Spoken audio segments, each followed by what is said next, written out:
Buenas noches otra vez. Quería hacer otro video como para que quede grabado. Me habían preguntado por un lado dos cosas.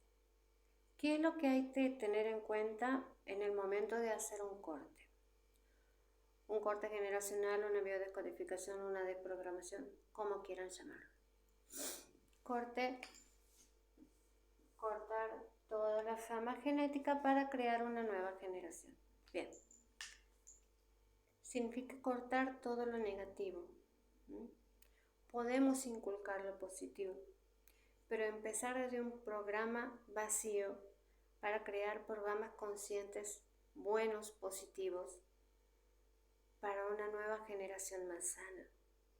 Bueno, queremos que nuestros hijos se enfermen, nuestros nietos se enfermen y sucesivamente así. Por lo tanto, ¿qué es lo que tenemos que tener en cuenta? Tanto las fechas de cumpleaños, no tanto nacimiento porque no va el año, las fechas de muerte. La fecha de muerte cuando son más que nada anticipadas, por ejemplo los 40, los 50, que normalmente no son casos naturales. Accidentes, catástrofes, incendios, infartos prematuros, sin razón, las muertes súbitas, se ahogó, suicidios. Los suicidios son muy negativos y esa fecha puede ser coincidente con el nacimiento de un hijo, por ejemplo. Como se ve en las películas y creen que reencarna. No, hay una connotación negativa en la que heredan algunos chicos y sí, se vuelve muy negativo el patrón porque continúa. Una persona que decide cortar con su vida interrumpe también toda su línea de vida sucesoria, o sea, quienes le continúan.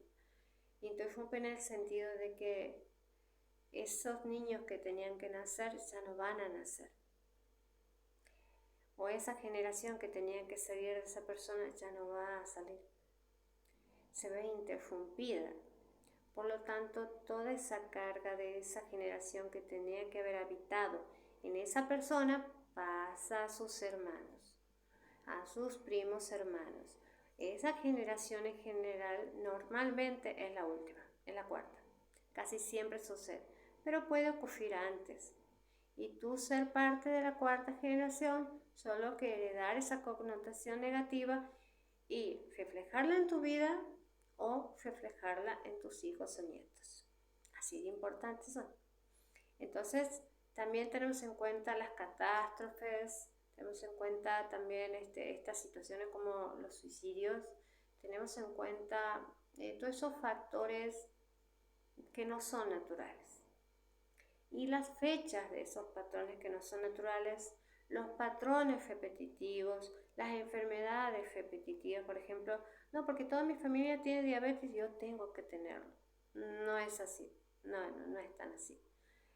Tiene que haber una fecha coincidente aproximadamente y hay un tanto por ciento de posibilidad que sea así, ¿cómo que no? También hay una posibilidad de que no lo sea. También es la alimentación, cómo te enseñaron que debes comer, programas conscientes junto con los inconscientes. ¿Ok? Bien. Esos parámetros son muy importantes a irlos procesando antes de entrar en un proceso de duelo, antes de entrar en la línea del tiempo a analizarnos nuestra infancia. Es mejor ya tener todo como esquematizado y pensado lo que ha sucedido antes. ¿Para qué? No porque tengas que sufrirlo, no. Tienes que tomarlo como una historia que te narran y esa historia se puede volver a repetir.